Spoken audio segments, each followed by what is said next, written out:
In this video, we'll discuss the reading section of the SAT and specifically strategy and tips. The most important step in getting ready for the test in general and reading section in particular is to have the proper mindset. It is particularly important to be relaxed. Relaxation is the opposite of stress. So we have stress when we fear, and it is important to understand that in our everyday life, there are very few things we should actually be fearful of. So much of that fear is irrational. And when we go into the test room, a lot of times we may feel that whatever is about to happen will define your life. You can be assured that that's not the case. And this is not just empty words. You will get a chance, potential to retake the test. And if not, then that's not a big deal either. It is helpful to treat the test as the measurement tool. Think of a thermometer or weight scales. They only show you what's out there. And the same way the test will show, assuming that you're not going to get in your own way by stressing too much, it should show how prepared you are on the dimensions that are tested. In this case, of course, math and reading and grammar. Let's assume that the test does not show your real skills. Let's say your level of preparation is about 1300 and the test by mistake shows that you're a 1600 type of SAT candidate. It is probably a disservice to you to be in such a situation. The reason is that we all have our levels of comfort and development, and being put into situations where the expectations are significantly higher than the ones that you are ready to handle might cause you more harm than good. If you're honest with yourself, you should realize that one of the biggest problems that you experience right now is anxiety. And that anxiety is caused by lack of patience and discomfort because of the uncertainty of what's lying ahead. So patience will be key in your preparation process. You do want to be comfortable with not seeing the immediate results of your work. And also related to that is that sense of uncertainty. Uncertainty about how you will do on the test. Uncertainty even during the test. Being able to focus on the task at hand and not to get distracted by trying to guess how well you're doing so far and so on. Since you'll be taking the test in a room with other test takers, one of the biggest challenges you'll face is the ability to focus 100% on the test. There will be distractions. Some people may act unnatural, maybe move too much or scratch their head, or some may even give up on the test because they may be underprepared. A proctor sometimes can cause some distractions by making a mistake or clarifying something that she forgot to mention, things of that nature. So this means that you want to be ready for this, and ideally you'd practice this. So how can you practice it? Well, you can practice it by taking some of the practice tests in conditions that are somewhat distracting. So maybe turn on the TV, and of course it shouldn't be very loud, but have it in the background and try to take tests, not a full test necessarily, maybe 10, maybe 20 problems at a time with some sort of external distractions.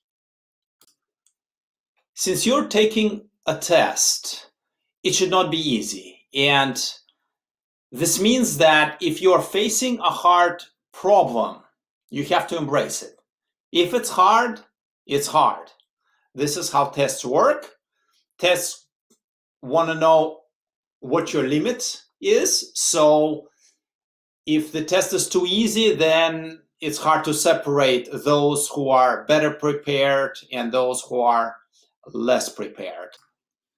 If you can control your emotions when you hit a hard passage or a hard question, will eventually lead to a higher score.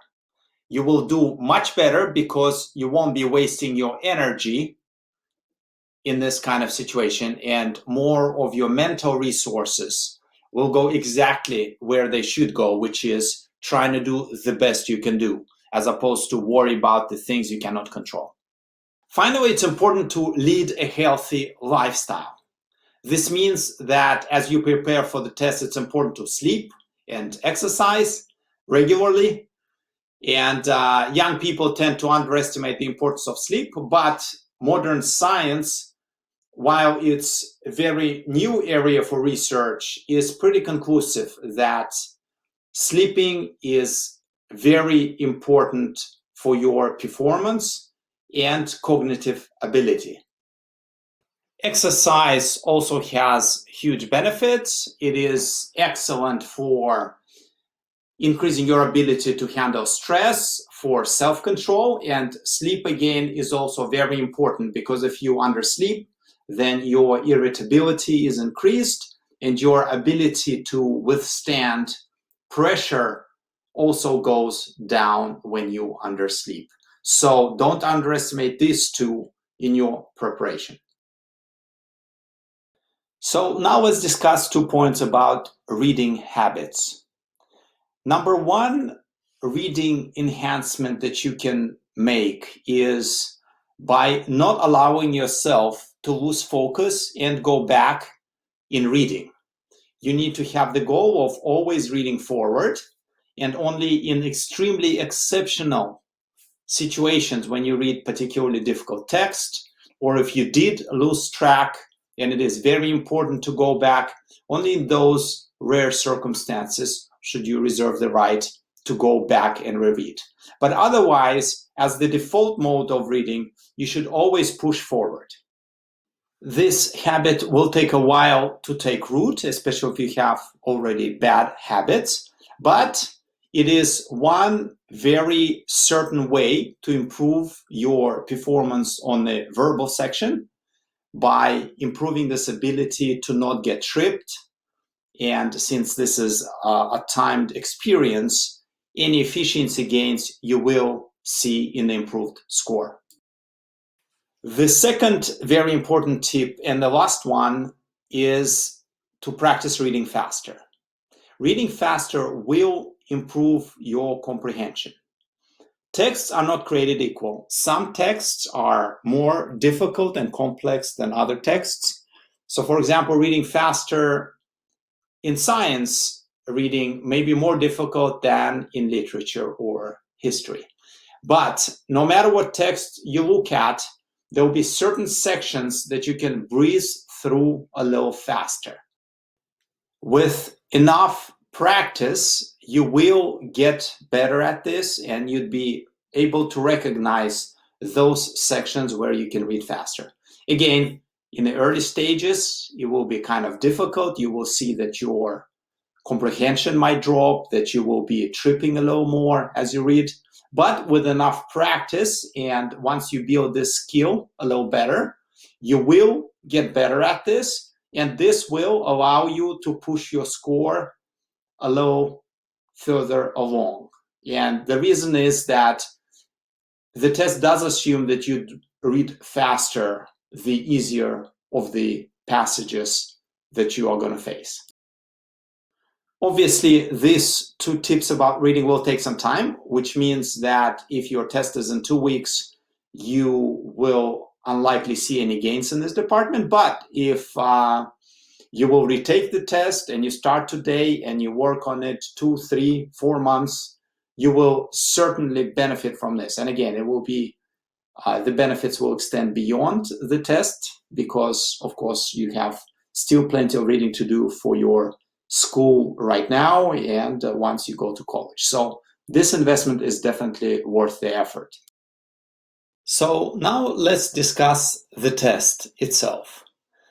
Assuming that you work on your reading skills and you also take care of yourself mentally so you can give your best effort for the test, the following skills will come most handy. As you face the reading passages, make sure to map the text as you read. read for structure. So at the end of the day, you'd be able to go back and reread or look for certain details as you're answering the question, but understanding the map of the text will allow you to do that much more efficiently. Considering that you have 10 or 11 questions following each passage, that ability to pinpoint the places within the text will be your best tool to have. You need to realize your limitations as far as your memory is concerned. And since the texts are very difficult, they will offer you too much detail in a lot of cases, at least the more difficult passages.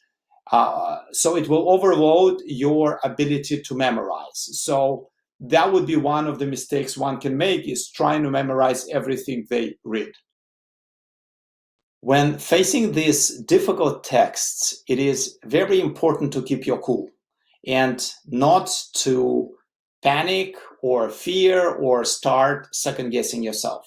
So keep reading, try to keep track of what's going on, and then, of course, you can go back and find those bits and pieces and connect the dots on the second read that you'll be having time to do while answering those 10 or 11 questions. Now let's discuss what makes certain passages more challenging. It is familiarity. If you're familiar with the subject, it means most likely you're also familiar with the terminology.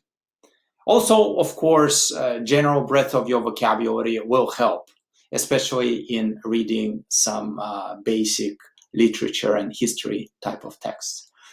If you've taken certain AP classes, let's say in science or in economics, you'll be at an advantage relative to somebody who hasn't taken these classes.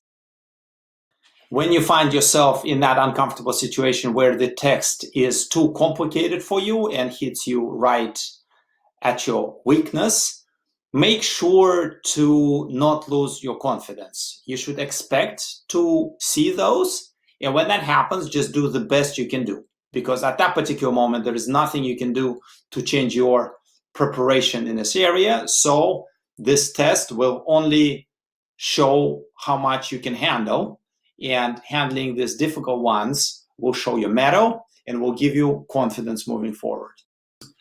Since some of the passages will be more difficult than others by design, but also due to your personal preferences, you need to account for it, which means that you do need to accelerate on easier texts, normally earlier in the section, so you have a little more time for the more demanding ones that may require that you refer back to text a little more. This last advice is for those who are shooting to maximize their score and push it close to the very high range. If you're not one of those students, if you just are shooting to do as well as you can and you don't expect to come close to the maximum scores, then clearly you should spend a little more time on those more manageable passages.